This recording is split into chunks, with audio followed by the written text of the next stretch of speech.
ขอความเจริญในธรรมและความผาสุกทางใจจงได้มาบังเกิดมีแก่ท่านสาธุชนคนดีผู้เจริญในศีลในธรรมทุกท่านพร้อมกันนี้ขอยกมือ10 นิ้วกราบอาราธนาเอาคุณพระพุทธเจ้าคุณพระธรรมพระสงฆ์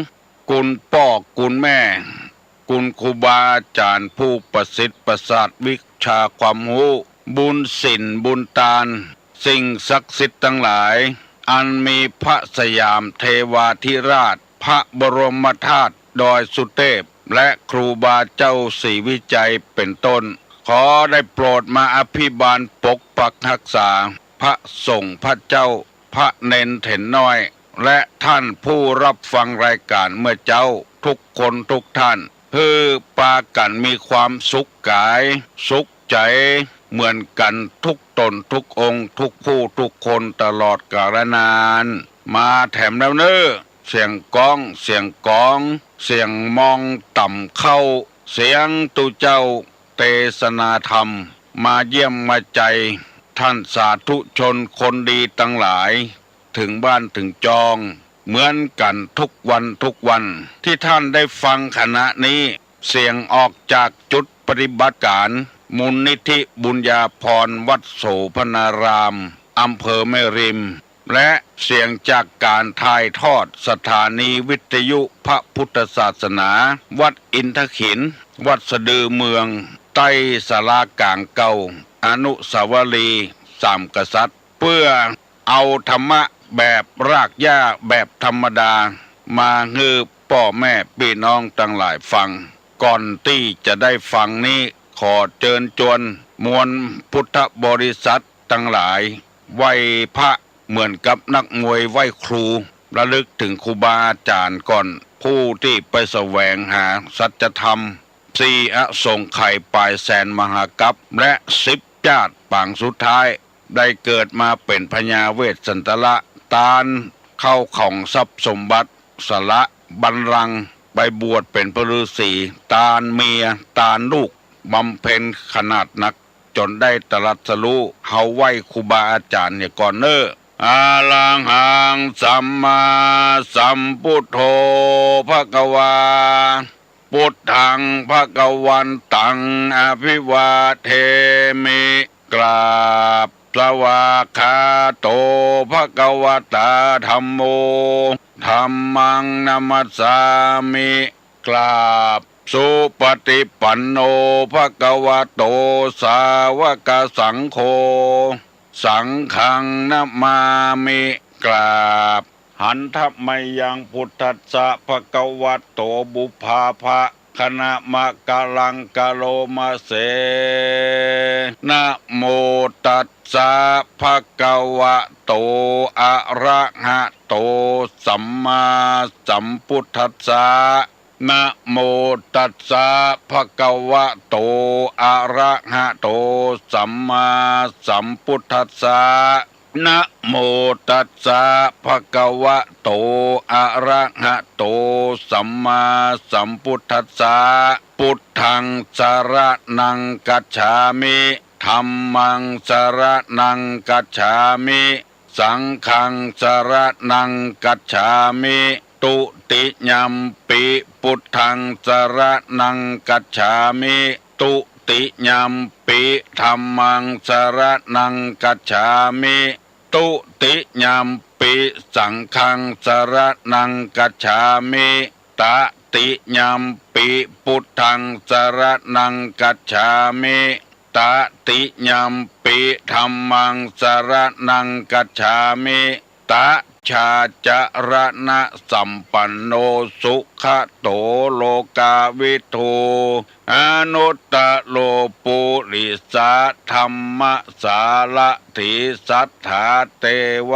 มนุษสานังพุทโธภควาติ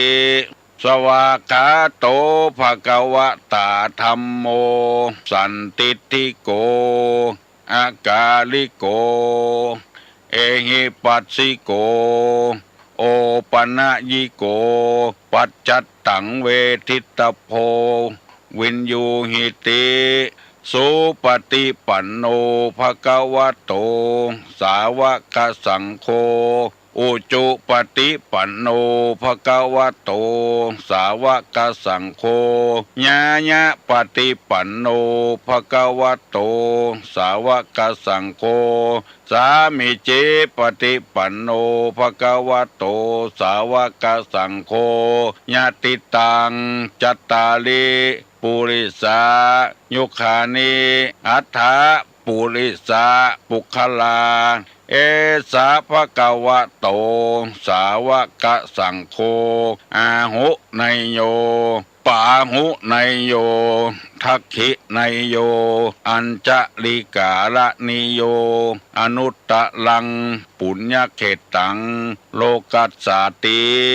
กราบหนึ่งกราบสองกราบสามขอความเจริญในธรรมและความผาสุกทางใจจงได้บังเกิดมีแก่ท่านผู้รับฟังรายการทุกท่านเฮาปากันไหว้พระเจ้าพระธรรมพระสงฆ์เพื่อเป็นสิริมงคลกับเนื้อกับตัวกับครอบครัวกับประเทศชาติบ้านเมืองแล้วผู้ลุงจะได้ดำเนินรายการต่อไปพร้อมใจกันไหว้พระเนิ่งอะระหังสัมมาสัมพุทโธภะคะวาพุทธังภะคะวันตังอภิวาเทมิสวากขาโตภะคะวะตาธัมโมธัมมังนามัสสามิสุปฏิปันโนภะคะวะโตสาวกสังโฆสังฆังนะมามินะโมตัสสะภะคะวะโตอะระหะโตสัมมาสัมพุทธัสสะนะโมตัสสะภะคะวะโตอะระหะโตสัมมาสัมพุทธัสสะนะโมตัสสะภะคะวะโตอะระหะโตสัมมาสัมพุทธัสสะพุทธังสรณังกัจฉามิธัมมังสรณังกัจฉามิสังฆังสรณังกัจฉามิตุติยัมปิพุทธังสรณังกัจฉามิตุติยัมปิธัมมัง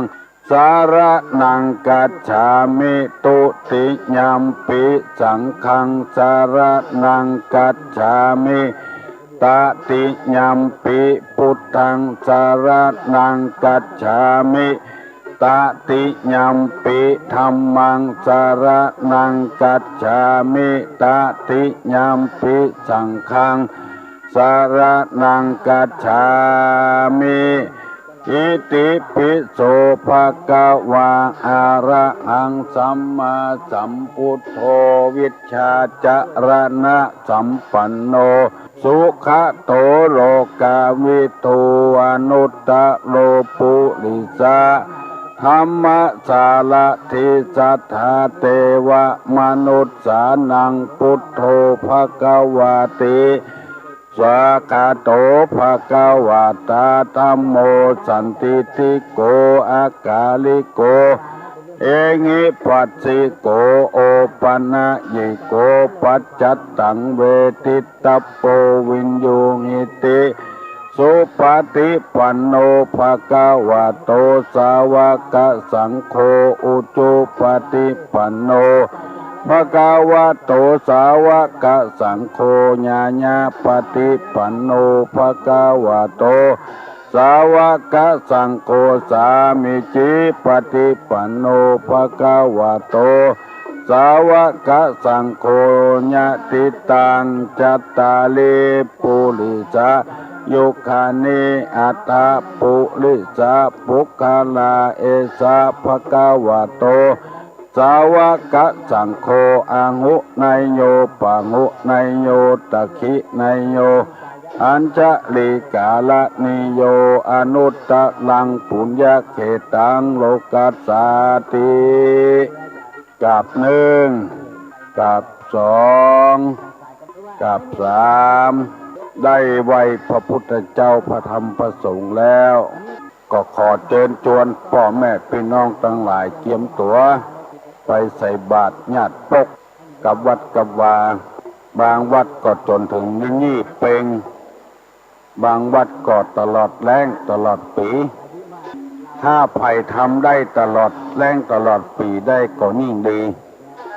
เพื่อให้การเข้าวัดเข้าวามันเจริญยิ่งขึ้นคือศรัทธากับตุเจ้ากับวัดกับวาได้คุ้นเคยกันนักขึ้นเพราะว่าวัดนี้ก็ปัจจัยของภัยศาสนานี้เป็นของเฮากุคนจะไปโอนจะไปยู้ว่าวัดเป็นของบริหารงานหมดมาได้คือศรัทธาบริหารงานหมดก็บ่ได้ต้องช่วยกันตึงตุเจ้าตึงศรัทธาเพราะว่า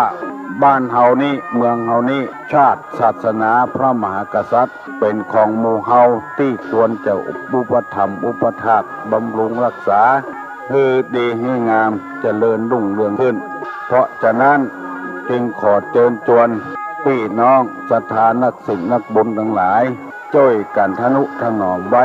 เหตุการณ์มันเกิดขึ้นเฮาจะไปโยงคือไผ่กระบางวัดละวาโยเป็นเรื่องเสียทุเจ้าประพฤติบดีบดักขึ้นก็เพราะใส่โทษทุเจ้าเห็นหมดเพราะว่าศรัทธาเฮาบ่ล่ำไปวัดไปวาบ่ไปปรึกษาหารือเหมือนเข้าเตื้องอย่างอันออกเตื้องออกเข้าเตื้องถ้าไปกุ้นไปเกยกันไปอยู่อวบฟักรักษาช่วยกันก็ยังแควนน้อยวัดวาก็จะเฮืองเจริญรุ่งเรืองน้อยไปเตอะไปใส่บาตรเข้าถ้วยกล้วยหน่วยก็ได้แล้วไปพร้อมอกพร้อมใจกันที่วัดวาศาสนาตู้ลงได้เล่าเรื่องพระพุทธเจ้าก็ได้จบลงไปแล้วก็จะว่าจบก็บ่จบมันเป็นจบหนก่อนแล้วก็มันจะเมินจะยาวลงไปช่วงนี้ต่อไปนั้นจะได้เอาธรรมเสนอให้พี่น้องทั้งหลายได้ฟังเป็นกรรมะคำสั่งสอนว่าคนเฮานั้นถ้าอยู่ในธรรมนำธรรมปฏิบัติชื่อว่าจะเป็นมนุษยธรรม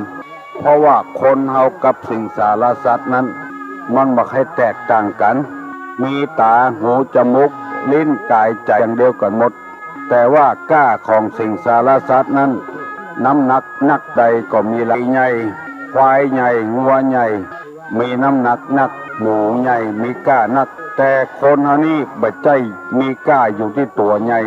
มีก้าอยู่ที่คุณธรรมพ่อมีคุณธรรมพ่อก็มีก้ามีศีลแม่มีคุณธรรมแม่ก็มีก้ามีศีลบ่ใจว่ามีทรัพย์สมบัติอย่างเดียวพ่อเป็นคนมีก้ามีศีลเพื่อหวังให้ลูกได้สืบได้สายความจริงบ่ต้องโรยก็ได้ของให้พ่อแม่มีคุณธรรมฮักกันชอบกันบ่ผิดบ่เถียงกันเป็นครอบครัวที่อบอุ่นลูกก็อย่างเดียวกันพ่อแม่ต้องการให้ลูกเป็นคนว่านอนสอนง่ายเป็นคนที่บ่เกเรบ่สร้างความเดือดร้อนให้พ่อให้แม่มีคุณธรรมอันนี้ลูกก็มีกล้าพระสงฆ์พระเจ้าอยู่ในวัดในวาศรัทธาต้องการให้มีศีลมีธรรมบ่ใช่ว่าต้องการอย่างอื่นคือมีคุณธรรมปฏิบัติอยู่ในศีลในธรรมศรัทธาก็ต้องการเช่นนั้นหมายความว่ากล้าของคนนี้อยู่ที่คุณธรรมหรือที่กรรมเขาว่าค่าของคนอยู่ที่ผลของงานของงานคือการกระทำนั่นก็คือทำความดีหมู่นี้เป็นต้นเพราะฉะนั้นตุลุงจึงนำเอาธรรมะมาเสนอให้พี่น้องทั้งหลายพิจารณาแล้วปฏิบัติตามนั้นได้เอาธรรมมาหมวดที่สองมาเสนอให้ท่านทั้งหลายได้ฟังอยู่2หมวดและ2ข้อแล้ววันแรกนั่นก็คือธรรมที่มีบุญคุณกับคนมีอุปการะมากกับคนใดถ้าปฏิบัติธรรม2อย่างนี้จะมีเป็นประโยชน์มาก1สติความระลึกได้2สัมปชัญญะคือความรู้ตัวผู้ใดนำเอาธรรม2อย่างนี้มาปฏิบัติเรียกว่าธรรมนี้มีบุญคุณกับคนผู้ใดบ่ตั้งอยู่ในธรรม2ข้อนี้ เป็นคนที่ประมาทเป็นคนที่บ่รู้สึกตัวอันนั้นย่อมทำให้อย่างผิดพลาดไปของน้อยๆนึกว่าเป็นเรื่องบ่สำคัญบ่มีสติควบคุมคนบาดระลึกได้คน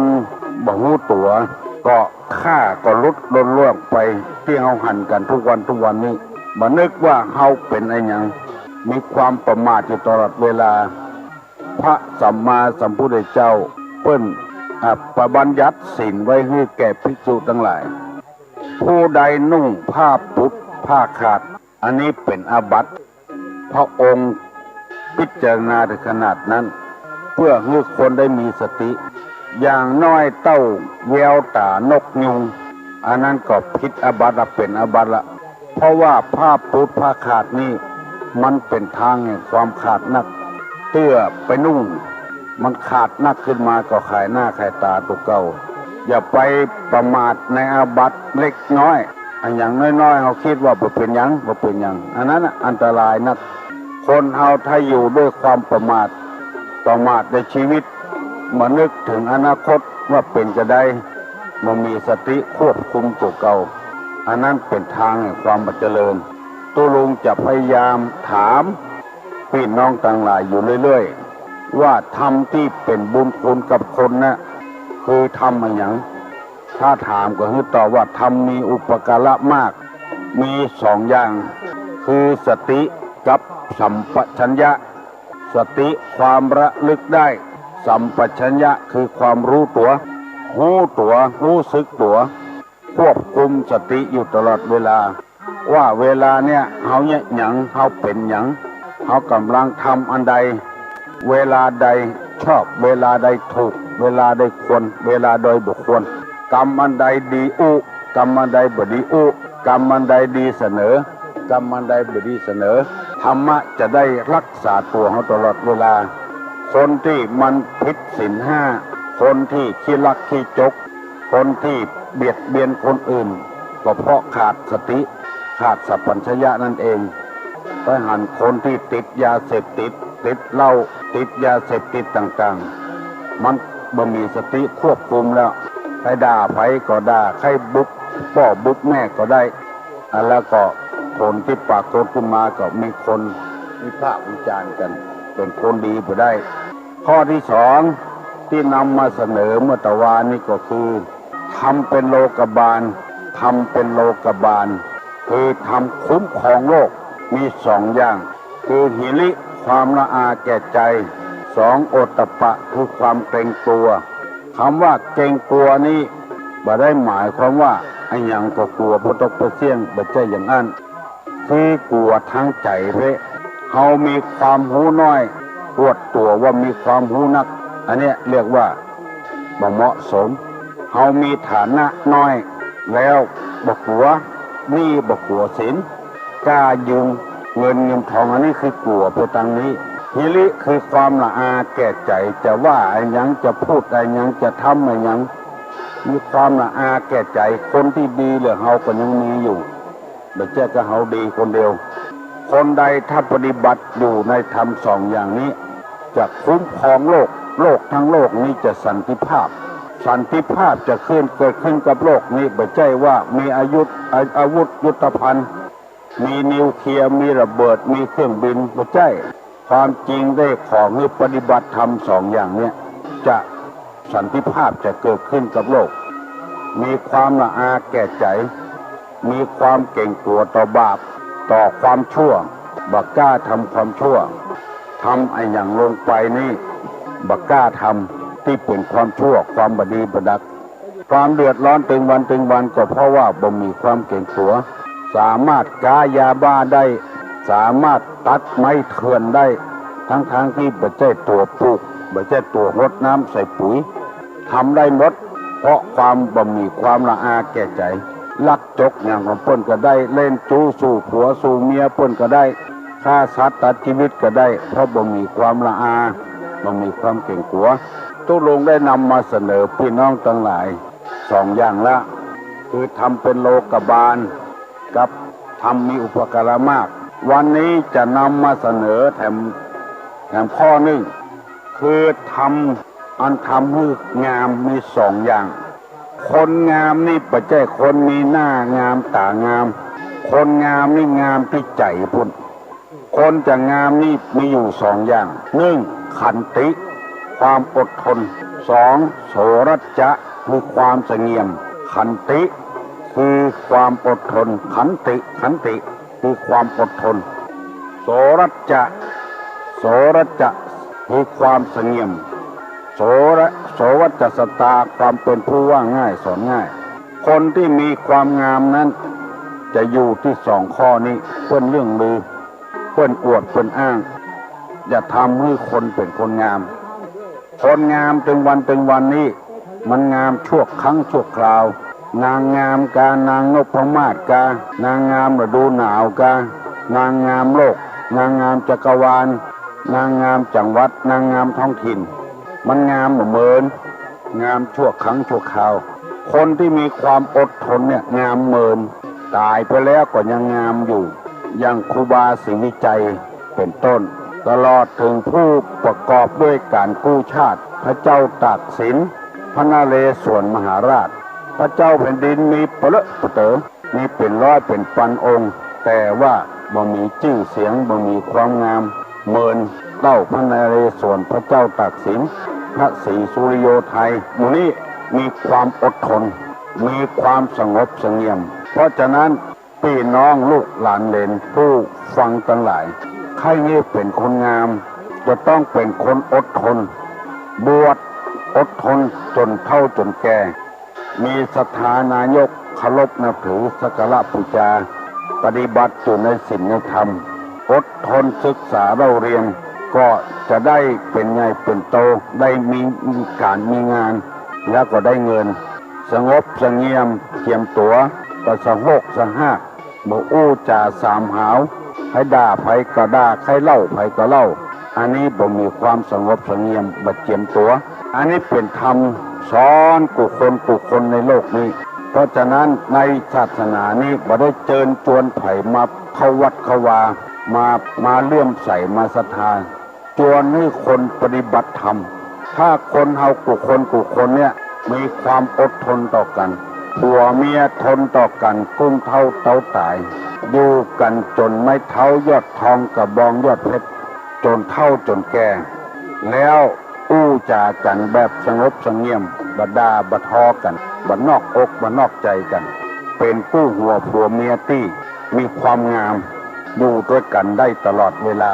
ที่มันละมันคว้างมันทิ้งกันเพราะว่ามีความอดทนกับกันผัวก็บ่ฟังกับเมียก็บ่ฟังกับผัวเพราะฉะนั้นพี่น้องทั้งหลายตุลุงจะได้นำเอาธรรมะนี่มาเสนอให้ท่านทั้งหลายพิจารณาอดเอาทนทางใจเพราะว่าคนอันเนี้ยทำให้คนงามเป็นคนงามได้มีคนอวดอ้างมีคนเล่าลือไม่ใช่เล่าขวัญนะมีคนอวดคนอ้างคนจะงามที่ใจใช่ใบหน้าคนจะสวยจัญญาใช่ตาหวานคนจะแก่ความรู้ยืนอยู่นานคนจะโรยสินทานใช่บ้านโตคือหมายความว่าคนที่มีความอดทนน้ำใจเนี่ยเป็นคนงามไม่ใช่ที่ใบหน้าใบตานางามแต่งตัวอย่างใดบ่เตื้อเนี่ยมันงามเหมือนมันร่วงโรยไปแล้วคนมีความอดทนอย่างพระพุทธเจ้าอย่างครูบาศรีวิจัยอย่างหลวงปู่แหวนหมู่เนี้ยมีความอดทนมุกบั่นมานะก็มีความงามตะฮอดบ่เดียวเต้าบ่เดียวมีคนเอารูปมาปั้มเป็นเหรียญขายกันเป็นรุ่นสร้างเงินสร้างทองให้หมู่เล่นพระรุ่นนั้นพระพุทธเจ้าของเฮานี่มีอนุสาวรีย์มากที่สุดบ่ใจงามที่หน้าที่เดียวแต่ก็งามที่ใจพุ่นและคนจะสวยจัญญาใช่ตาหวานเพียงสวยที่มารยาทอู้ม่วนจาหวานบัสะทกสะท้านมีจริยามารยาทที่ดีเป็นคนอ่อนน้อมพระไผ่ก็ไหวบางคนนี่มีการกิริยากระด้างกระเดื่องจะไหวไผ่สักเตื้อนี่เหมือนจะตายประเดียวการอู้การจากระบ่ม่วนบ่หวานบ่ไพเราะอันเนี้ยเป็นว่าคนจะสวยจัญญา คือกิริยามารยาทอ่อนน้อมถ่อมตัวบ่อวดตัวนักก็บ่ดีนะอย่างเพิ่นอู้ให้ฟังอวดตัวนักนำไปหันละอ่อนกินเหล้าแล้วก็ตีหัวกันห้องละอ่อนมาอบรมแทนที่จะได้ดีสมไปให้โอ้บ่น้อยเหยกินเหล้าบุบหูตีตากันอีมันบ่ดีพ่อน้อยว่าพ่อน้อยเคยกินก็กินเหล้านะกินมื้อน้อยก็กินพ่อน้อยกินแล้วบ่ใช่เหมือนเพิ่นโลกเพราะมันเป็นจังได๋คนเหมือนคนบ่เหมือนคนก็หมากับพ่อน้อย เลยบ่กล้าสอนก่อสกรรมเนี่ยบ่สงบเสงี่ยมบ่พิจารณาเหี่ยก่อนไผใครเป็นคนงามมันมีความอดทนเน้อเนี่ยการตัวเปิ้นว่านิดว่าหน่อยกระทบกระเทือนหน่อยพอจะไปหูเขาใส่คือมันกายหูเข้าไปเปิ้นต้องการงานให้มันดีเปิ้นจะได้เงินแล้วก็เปิ้นก็บ่ใช่ใจเฮาอย่างเดียวเปิ้นให้เงินเฮาตัวเฮาก็บ่ใช่พี่เปิ้นน้องเปิ้นบ่ใช่ลูกบ่ใช่หลานเปิ้น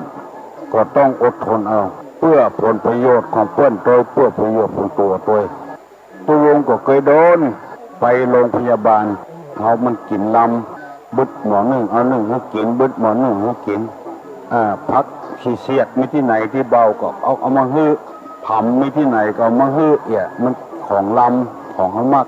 กินน้ำหนักมันหนักเดือดก็กินอย่างมาตัวลุงน้ำหนักนักทั้งที่เขาหูว่าปัจจัยหน้าที่ของเขานี่ต้องว่าหน้าที่ของเขาก็คือยาเขาก็บ่เถียงอดเอาไว้ทนเอาไว้ทำเป็นหมูขี้ไม่ดังถ้าเขาไปตอบไปโต้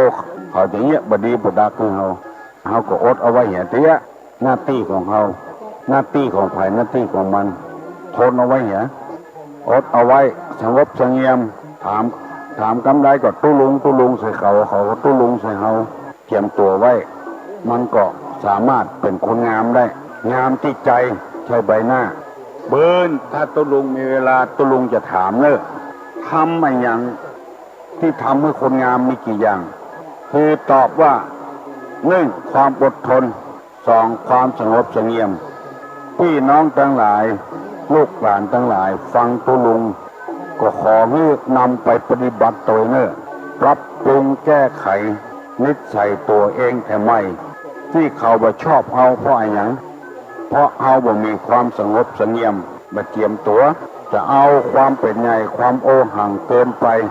เฮาบ่ได้ฟังธรรมนี้เฮาบ่ได้ปฏิบัติตามหลักธรรมนี้จึงเป็นไปอย่างนั้นเพราะฉะนั้นเมื่อเฮาได้ฟังแล้วเฮาก็ต้องเอาไปปฏิบัติตัวบ่ใจเจียมตัวลำไปมอบคนให้ตลอดเวลาบ่ใจคนเขาก็ต้องมีศักดิ์ศรีพ้องต้องหูตี้หูตาง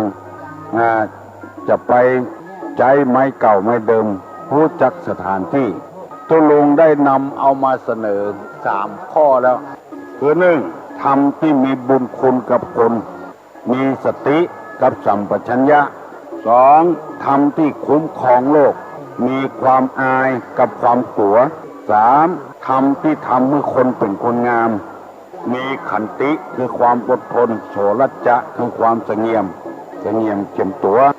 อันนี้ชื่อว่าฟังตัวและปฏิบัติตัวเราจะได้เป็นคนดีเหมือนกับเปิ้นกับต้านเอาแล้วตุลุงได้นำเอาธรรมะมาเสนอคือพี่น้องลูกหลานทั้งหลายได้ฟังต่อไปนี้จะได้เอากรรมบะเก่าโบราณเปิ้นขานไขไว้มาเล่าให้พี่น้องทั้งหลายฟังเมื่อตะวานี้นำเอากรรมว่าฝืนบัดเต็มแรงบัดดีล่าเดินดงเงินบัดเต็มถงบัดดีไปกาเพราะว่าถ้าขาดทุนมาเขาบ่มีทุนเพิ่มเติมเขาต้องมีทุนนักคนที่มันล้มเหลวถึงวันก็เพราะเงินบัดเต็มถงไปยืมหมูเปิ้นแล้วก็ลงทุนวัดเลี้ยงหมูเลี้ยงกำเดียวเป็น50-60ตัวเฮายังบ่รู้จักนิสัยหมูเตื้ออันเนี้ยเป็นกรรมบะเก่าคนว่าไว้วันนี้จะนำเอากรรมว่าตีหมูตีหมาให้พ่อหน้าเจ้าตีลูกตีเต้าให้พ่อหน้าแม่ตีหมูตีหมาให้พ่อหน้าเจ้าเพราะว่าของหมูนี่เปิ้นห่วงเปิ้นแหนอยู่ ปิ้นมีเจ้าของอยู่เฮาไปนับได้นับทำของสาธารณะทั่วไปมีเจ้าของอยู่เฮานึกว่ามันมีภัยห่วงภัยแหนเฮาก็เลยเป็นลักเอาของเปิ้นมาใจของภัยก็ห่วงภัยก็แหนไปเล่นจู้ผัวเปิ้นไปเล่นจู้เมียเปิ้นมันมีเจ้าของอยู่จะไปมักง่ายนั้นไปสมมติว่าไม่ยิงชอบเฮาแต่เฮาต้องไปกลัวผัวมันเป็นก่อนผัวมันจะเจ็บใจขนาดไหนเมียมันจะเจ็บใจขนาดไหนที่เฮาลู่ผัวเปิ้นมาลู่เมียเปิ้นมาต้องนึกถึงคนหนึ่งจะไปนึกถึงคนเดียวไม่ยิงมาชอบเฮาแต่ผัวเปิ้นมีอยู่มีเจ้ามีของอยู่ก็จายมาชอบเฮาแต่เปิ้นมีเมียเปิ้นอยู่มันมีความหมายถึงขนาดปุ้นจะลักเอาของเปิ้นมากินเปิ้นยังห่วงยังแหนอยู่ย่องเบาลักเอาทีวีลักวิทยุเปิ้นเจ้าของเปิ้นมีอยู่ไม่ใช่ว่าเอามาใจแล้วก็แล้วไปอันอย่างโมเนี้ยคนที่ประมาทคนที่ผิดศีลผิดธรรมแล้วเอาตัวไปติดคอกติดขังเสียเวลาการหาเพราะว่าตีหมูตีหมาบ่พอหน้าเจ้าตีลูกตีเต้าบ่พอหน้าพ่อหน้าแม่เปิ้นเลี้ยงหาเปิ้นถึงวันบุกหมาเปิ้นบ่เตะหมาเปิ้นมันแกนอกแกนใจมันบ่สบายใจบางทีเรื่องน้อยเดียวเรื่องมาบ่ได้ก็พิษหัวกันบ่ทุกข์บ่โล่งกันจูงหมาไปขี้บ้านเปิ้นนี่นึกว่าบ่เป็นอย่างเนี่ยลองคิดใจพอเถอะถ้าเปิ้นจูงหมาขี้บ้านเฮาจะอย่างใดพ่องอันเนี้ยเฮาบ่คิดหาเจ้าเปิ้นเอาความสะดวกสบายของเฮาว่าเอาความม่วนเฮาว่าเอาความมักง่ายเฮาว่าอันใดที่มีเจ้าของอยู่ไม่ใช่สาธารณะจะไปเนี้ยจะไปทำจะเคียนลูกเปิ้นจะด่าลูกเปิ้นให้คิดหาพ่อหาแม่เปิ้นมีพ่อมีแม่อยู่ไปนับได้นับด่าเล่นคนสิงตึงหูหาดคนบัดเต็มบาดเต็มแทบนับได้นับด่าเปิ้นมีพ่อมีแม่อยู่พ่อแม่เปิ้นเลี้ยงมาอยู่อันเนี้ยคนบักเก่าเปิ้นจัดละเอียดเอาใจเปิ้นมาใส่ใจตัวพ่องสมมติว่าเฮาเป็นลูกมีลูกคนสูงตึงหูหาดบัดเต็มบาดเต็มแทบเนี่ยเฮาไปด่าเปิ้นมาด่าลูกเฮาเนี่ยเปิ้นมาว่าลูกเฮาบ่ดีบ่ดักอย่างเงี้ยเฮาก็บ่ชอบใจกรรมดีๆร้อนๆที่ตุลุงนำมาเสนอนี่แต่ว่าเฮาบ่เสนอเหมือนเปิ้นเป็นกรรมรากหญ้าฟังง่ายๆสอนง่ายๆถึงวันเนี่ยอดใจฟังตุลุงเถอะมันมีสาระมีประโยชน์มากใครให้กุคนที่ฟังเนี่ยเป็นคนดีกับบ้านกับเมืองฟังได้ก็ฟังไปเรื่อยๆให้ปรับปรุงนิสัยตัวเก่าจะไปเอาใจตัวว่าเอาใจเปิ้นมาใส่ใจตัวหันแต่ประโยชน์ส่วนรวมเมื่อวันก่อนนั้นได้กล่าวว่าธรรมที่มีบุญคุณกับคนนั้นมีสองอย่างคือสติความระลึกได้สัมปชัญญะความรู้ตัวถ้าใครมีสติควบคุมอยู่ตลอดเวลาธรรมจะบ่พลาดบ่ประมาทบ่พลาดบ่พลั้งสติกับสัมปชัญญะใจเวลาไหนใจเวลาจะทำจะพูดจะคิดให้มีสติควบคุมเวลาจะเนี้ยอย่างให้มีสติควบคุมคือระลึกได้ตลอดเวลาว่าอันใดควรทำอันใดบ่ควรทำเวลาจะทำถ้าเราทำอย่างลงไปบ่มีสติควบคุมมันจ้างเสียเวลาเสียของอย่างที่ตุลุงเคยเล่าให้ฟังว่ามีประจายคนหนึ่งไปได้เมียอวดให้พ่อเมียเนี่ยเวลาจะพูดก็บ่ถูกละก็น้ำบวยกับปากกาเปียดกาเหิงลงกาตัวอย่างบัดทั้งซื้อเนี่ยกำนี้ตั้งต่อนนี้ไป อ้ายจะแปลงให้ทำได้หมดอ่ะอู้กับปอเมียก็บอกว่าอย่างพอกำกึดมันเมินไปเจ้าเน่งเข้านาจะมาบ้านอ่ะมันมีเสวียงใส่ข้าวเปลือกอันเก่ามันลุไปก็เลยจำเมื่อลูกชายมันสารเสวียนลูกชายมันได้ออกปากไปแล้วก็จำเป็นน่ะจากตอกอย่างเสร็จสับแล้วก็จะสารเสวียนปกติเสวียนนี่เป็นจะอยู่ตั้งนอกศาลอันนี้มันบอกเคยทำสักตัวมันอวดไปก่อนแล้วว่ามันสารเสวียนเป็นปกติเป็นจะอยู่ตั้งนอกศาลมันเข้าอยู่ตั้งในผู้ศาลมันขี้ค้านเตียวไก่อยู่ตั้งในมันใกล้แบบนั้นศาลส่งขึ้นแล้วเสวียนขังมันอยู่น้องเมียห้องพี่เขยไอ้พี่ว่าห้องไปกินข้าวเขาง่ายมาเจ้าหรอกว่าขวายละมันหนูจะตีออกทางใดเสวียนขังมันไว้เตวดไปเวดมามันเรียกกันปะว่ากินมันจะไม่มีที่ออกมันสารเสวียนสูงขึ้นขังมันไว้มันร้องกันสองเตื้องเขาเรียกว่าแล้วนี่ผมสักคืบกว่าจะกินละครั้งที่3โอ้ขวายมาจะไปได้กินข้าวเลยนี่ลูกน้องเมียก็มาจำน้องเปี้ยวกินข้าวนะขวายละก็เลยตัดสินใจถามน้องเมียน้องว่าพี่เคยจะออกทางใดน้องเมียก็พี่เคยกับปึ๊ดออกรอดทั้งลูกเหมือนกันแต่บอกเนาะก็มาอันจะไปได้กินข้าวงายละอย่างเนี้ยเวลาจะทำมันมีสติควบคุมว่าจะออกทางใดมันก็จะเตะเสวียนละจะสารทำไมอันนี้ตุลุงยกมาให้ฟังว่าสติในใจเวลาจะทำมันอย่างขับรถก็มีสติควบคุมที่มันจนกับมันอย่างกันคนขี้เหล้าขี้ยานี่มันมีสติควบคุมไปจนนั่นจนนี่แล้วว่าไปแปลงเขี้ยวก็ที่4 แยกวัดศรีดันใจรถเครื่องหยุดปืนรถยนต์มันมีสติควบคุมจะตายเป็นเหมือนเน่าบัวหันบ้ารถเครื่องหยุดปืนรถยนต์ของว่าไปใจเนี่ยพี่น้องทั้งหลายมาได้เผยแพร่ศาสนานะของนี้ปฏิบัติธรรมอยู่วัดก็ได้อยู่บ้านก็ได้เขียนหนังสือก็เหมือนกันเวลาเอาโคตรนะเขียนหนังสือด่าเพื่อนนะเขียนไปเด้อให้ด่าอย่างก็ด่าเด้อแล้วก็บัดให้ส่งให้เพื่อนพอสักวางนี่สักวัน2 วันรอมาอ่านพอเด้อก็ยังส่งให้เพื่อนได้นี่เนี่ยเวลาโคตรนี่มันมีสติควบคุมคนพิษหัวกันด่าหัวกันก่อนเนี่ยก็เพราะเหตุว่าบ่มีสติควบคุมเนี่ยเข้า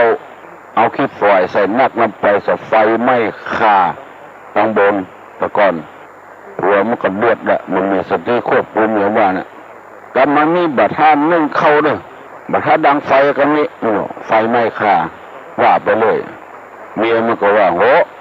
แล้วมันเข้าเนี่ยมากินโอ้โหมั่วว่านี่แหละมันก็ดังไฟอย่างเดียวกันเนี่ยอันนี้คือผมมีสติควบคุมมีสติสัมปชัญญะแต่เดียวตุลุงจะง้อยมาถามเลยสติสัมปชัญญะใช้เวลาไหนคนใดตอบได้ก็ตอบว่าใช้เวลาจะทำจะพูดจะคิดเนี่ยใช้เวลาจะพูดจะทำจะคิดถ้าคิดถูกแล้วมันจะถูกต่อไปถ้าคิดผิดก็ผิดต่อไปอย่างในหลวงพูดว่ากระดุมเม็ดแรกถ้าใส่ผิดเม็ดต่อไปก็ผิดเหมือนกันหมดมาว่าอย่างถ้าคิดผิดก็ผิดหมดข้อต่อไปที่เอาออกหรือพี่น้องจังหลายว่าทำเป็นโลกบาลคือทำคุ้มครองโลกอยู่มีหิริคือความละอาแก่ใจจะว่าจะทำจะคิดอะไรอย่างผู้มีสติควบคุมผู้มีความอายผู้มีความกลัว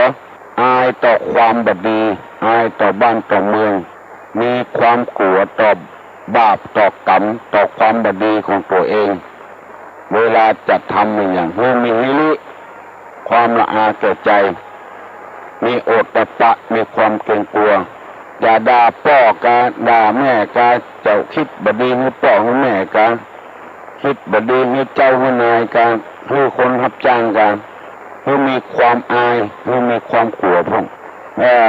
คนถ้าบ่มีความอายความกลัวนี่กล้าทำบาปด้วยกายด้วยปากด้วยใจได้กายก็ไปบุกไปตีเป็นได้ปากก็ด่าเป็นได้แจ้งได้บ่มีความละอายใจก็คิดที่จะฆ่าจะแกล้งกันได้บ่มีความละอายจะว่าไอ้อย่างลงไปบ่กึดแต่ก่อนบ่มีความกลัวบ่มีความอายเอาใจตัวว่าบดีก็ว่าบดีเอาใจตัวว่าสิ่งที่ทำนั้นเป็นประโยชน์ส่วนตัวกับส่วนรวมกันบ่คิดว่าคนอื่นลวกตัวก็มีบ่ได้คิดอย่างนั้นคิดว่าตัวลวกคนเดียวบ่มีวิริบ่มีความละอายบ่มีโอตตัปปะบ่มีความเก่งกลัวข้อต่อมาที่ได้ลุงนำมาเสนอก็มี2ข้อทำให้คนเป็นคนงามมีอยู่2อย่างขันติคือความอดทนโสรจะความสงบที่เป็นว่าช้าได้พระ2 เล่มงามคือมีความอดทนนั่นเองทนอยู่ไปความงามมันจะเกิดขึ้นงามที่ว่านี่คืองามทั้งจิตทั้งใจงามเป็นความรู้ความรักงามเป็นคุณงามความดีจะฟังใจฮ้อนเตื้อจะไปว่าทำดีแบบได้ดีสักเตื้อจะไปว่าทำดีได้ดีมีที่ไหนทำชั่วได้ดีมีถุงไปอย่าไปว่าทำดีจึงได้ดีที่เฮาแบบได้ดีนั่นเพราะว่าเฮาทำผิดที่บ่ถูกที่เอาไม้ไปปลูกบ้านต้นไม้หวกไม้บงกาลำไยกาบ่ม่วงกาเวลาออกดอกออกผลไม้เฮาไปขายไปได้ใหญ่มันอยู่ในสวนเป็นเพื่อทำดีแต่มันผิดที่2เขาบ่มีความอดความทนทำดีเพื่อใครได้หน้าใครได้ตาผู้หันผลประเดียวเนี่ยอันเนี้ยทำดีบ่ได้ดีเพราะฉะนั้นต้องอดต้องทนเอาจะไปทำดีเพื่อใครได้หน้าใครได้ตาคนแบบเดียวนี่หวังอย่างเดียวนะหวังใครได้หน้าใครได้ตาอย่างเดียวนะต้องลงหันนักต่อนักอันเนี้ยแล้วก็บ่ได้ดีก็โคตรก็เกลียดมันมีความอดทนนั่นเองจะได้ต้องมีความอดทนแล้วก็มีโสรจะความสงบเสงี่ยมเจียมตัวอันเนี้ยทำให้ทมคนได้งามได้ดีทำดีพิตตี้2มันมาถึงเวลาที่เราจะได้ดีเตื้อเราไปฟังใครได้ผลมันเกินไปเราก็เลยบ่นว่าทำดีบ่ได้ดีอันนี้เป็นข้อที่3ข้อที่1ทำดีพิตตี้2มันบัดถึงเวลามันเตื้อมันจริงบัดได้ดีเตื้อถ้าเรามีความอดทนภัยไข้เป็นบัณฑิตนักปราชญ์ก็ให้มีความอดทนพุทธภาษิตรับรองไว้ว่าขันติทีรัสสะลังกาโล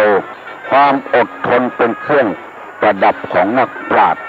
คนที่อยากเป็นนักปราชญ์ต้องอดทนเอาต่อความสาบความแจ้งความเล่าหน้าจากวันความติดเตียนของเจ้าบ้านเจ้าจองมันถึงจะได้ดีมันคุ้มครองโลกเราอยู่บ่ผิดที่มันผิดก็ว่าไปทำผิดที่ถึงเวลาเตื้อบ่ออกดอกออกผลเตื้อ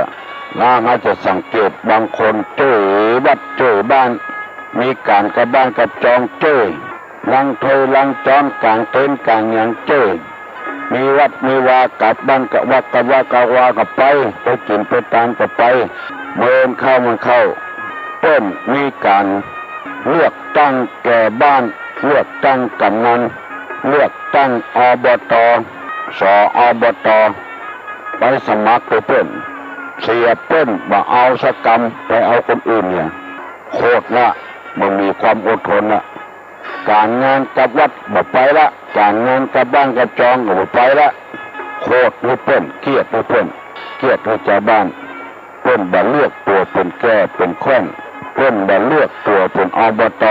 อันเนี้ยคือบ่มีความอดความทนทำเพื่อจะหวังผลประโยชน์ส่วนตัวคนใดถ้าหวังประโยชน์ส่วนตัวแล้วรายไหนรายนั้นมันจึงบ่ได้ดีเพราะบ่มีความอดทนแต่อันนี้ตุลงนำมาเสนอให้พี่น้องทั้งหลายฟังเนี่ยทำให้คนให้งามเนี่ยขอให้มีความอดทนและมีความสงบเจียมตัวจะไปพะเลิศพดเตะลำไป มีกำอู้กำจาก็ฮื้อม่วนฮื้อหวานการงานก็ฮื้อทำอย่างที่บ่คิดที่จะหวังผลตอบแทนจากไผ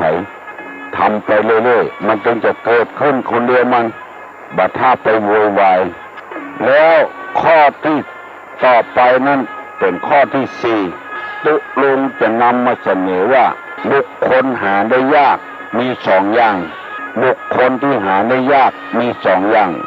หนึ่งบุพการีบุคคลผู้ทำความดีไว้ก่อนอุปการะก่อนสองกตัญญูกตเวทีแต่ว่าบุคคลผู้อุปการะที่ท่านทำแล้วและตอบแทนอันนี้ชื่อบุคคลหาได้ยากอันนี้ทำในพระพุทธศาสนานะทำไมจึงว่าหาได้ยากเพื่อพ่อแม่เลี้ยงมาไงขึ้นมาหนีแปลผัวหนีแปลเมียที่อื่นเนี่ยมันมีโอกาสที่มาตอบแทนบุญคุณพ่อบุญคุณแม่บางคนเกิดมาคนอื่นเอาไปเลี้ยงเนี่ยพอใหญ่หน้ากล้าบานมาตอบแทนบุญคุณพ่อบุญคุณแม่ได้กินแหงลูกเต้าก็มีคำว่าได้ยากนี่หมายความว่าเกิดลูกเกิดมาแล้วจะมาตอบแทนบุญคุณพ่อคุณแม่มันเสมอกันเนี่ยมันบอกนี้ได้ยากอย่างตัวลุงพ่อแม่เลี้ยงใหญ่มาบวชเป็นพระเจ้าเหรอเพื่อจะได้ตอบแทนพ่อแม่ตายละบ่ได้ตอบแทนทั้งกันอันนี้ตัวว่าหาได้ยากบุพการีกับกตัญญูกตเวทีทำอันนี้เป็นแต่งมาเพื่อจะให้คนเราเนี่ยรีบทำอย่างเพราะว่าไงก่อนอย่างก่อนก็ตอบแทนบุญคุณพ่อคุณแม่จะเวลาตรงนี้ไปเลยเพราะว่าอย่างอันบรรทุกละรีบทำเนี่ยการตอบแทนมีสองอย่างทั้งกายทั้งใจทั้งกายก็เจ้าพ่อเจ้าแม่เนี่ยเวียกเนี่ยการตั้งใจก็บ่ให้พ่อแม่ได้ทุกอกทุกใจบ่ฮ้องบ่ขาดเป็นใครเรียนก็เรียนให้พ่อให้แม่เหียเพื่ออนาคตของตัวเองถ้าพ่อแม่ตายละเลยไปเปิ้งไผอันนี้เรียนเหียเรียนมาน้อยๆเมื่อมีสติปัญญานี่เมื่อมีโอกาสนี่ถ้าใหญ่มาเรียนก็ดีเรียนงานก็ดีทำมันเสียเวลาจะไปคบหาสมาคมกับคนบ่ดีบ่ดักเรื่องให้พ่อแม่ตกใจเตื้อประดึกประดื่นเข้าบ้านมาเตื้อก็ขึ้นห้องบ่เข้าบ้านเขาจองมาพ่อแม่ก็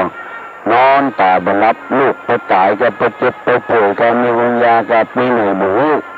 เอาใจตัวเองว่าพ่อแม่เป็นห่วงตัวบ่ห่วงพ่อห่วงแม่อันนี้จึงว่าบุคคลหาได้ยากคนใดปฏิบัติตามหลักธรรมนี้มันมีปัญหาละอันนี้ก็นำมาเสนอให้กันฟังบันไดฟังท่องก็ฟังท่องก็ได้รับเลยก็ได้เป็นยังบัดเดียวนี้เริ่มจะแจ้งมาละเนอ6 โมงเกินละเอาละเนอตัวลงจะนำกรรมเอากรรมที่กรรมประเก่ามาเสนอให้พี่น้องแต่หลายมันเป็นคำสอนหมดเนอแต่ว่านำกรรมที่ว่าตีหมูตีหมาให้พ่อหน้าเจ้าตีลูกตีเต้าให้พ่อหน้าแม่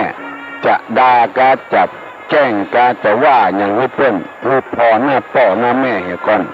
คนมีพ่อมีแม่อยู่ไปเจอลูกเกิดต่ำต้นไม้ต้นตอกแล้วจะบูก็บ่เกลียดก็บ่ตายถ้าจะบุกหมาก็เปิ้นเลี้ยงของเปิ้นไปนับในนับบุกของเปิ้นด่าลูกด่าเต้าก็ให้พ่อให้แม่ก่อนได้นำมาเสนอแล้วเมื่อตะวานี้วันนี้จะได้นำกำเสนอว่าขี้ควายไหลตามหางขี้ควายไหลตามหางคือหมายความว่าจะใดหมายความว่าคนอย่างเนี้ยคนปอกลอกคนกลับกอกคนที่เกิดมากระเปิ้นมาได้บ่มีไอ้ยังเป็นของตัวสักตัวจะกล้าจะขายหันเพิ่นขายยังได้สตางค์ล้นไปขายตัวเพิ่นปลูกไอ้ยังได้เงินได้ทองล้นปลูกตัวเพิ่นบัดใจสติปัญญาตัวสักตัวสมองมีปัจจัยกำกึดของคนอื่นเพิ่นอย่างคอยตามเพิ่นที่ควายไหลตามหางเอาเป็นว่าบางทีมันผิดมันพลาดมาปฏิเสธแล้วบ่เล่นโตละเวลาเปิ้นประชุมบอกฟังกันกันเนี่ย เป็นว่าเอาบอกข้อนี้ตกลงเนาะยกมือขึ้นยกตัวเป็นอย่างอันเนี้ยเรียกว่าขี้ควายไหลตามหางมันจะผิดก็จะถูกก็ดีบ่ดีกันบ่ฟังเป็นยกมือก็ยกมือตัวเป็นฟังเหตุฟังผลอยู่ก่อนว่ามันจะได้ประโยชน์อันใดถามเป็นฟังยกมือเตื้อฟังคัดค้านเตื้อถ้ามันมีประโยชน์เขาก็ยกมือตัวเป็นบ่เป็นหยังถ้ามันไม่มีประโยชน์เขาก็ก้อยคัดค้านมันจะเสียผลประโยชน์อันใดที่มันเป็นประโยชน์กับบ้านกับจองกับที่อยู่ที่กินมันจะได้ผลประโยชน์อันนี้ก็ควรจะยกมือไปกันอันใดที่มันจะเดือดร้อนมันจะเสียจะหายก็คัดค้านได้บางรายนี่เป็นยกก็ยกไปเปิ้นไปเลยถ้ามันเดือดร้อนมาก็วุ่นวายหมดอันนี้ห้องว่าขี้ควายไหลตามหางเวลานี้ตั้งราชการบ้านเมืองเป็นบอกว่าบ้านเมืองเฮามันไม่สงบบ้านเมืองมันไม่สงบถ้ามันสงบก็เป็นเพราะสองอย่างปืนเถื่อนปืนอย่างนี้มีนักเป็นขอร้องว่าบัดทบนักบัดทบน้อย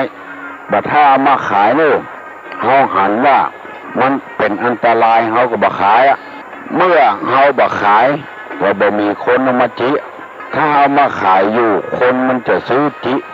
ล่มล่ำอันใดที่มันมีประโยชน์ก็ไหลไปเปิ้นอันใดที่มันมีประโยชน์ก็บ่ทันไหลไปเปิ้นขี้ควายไหลตามหางก็หมายความว่า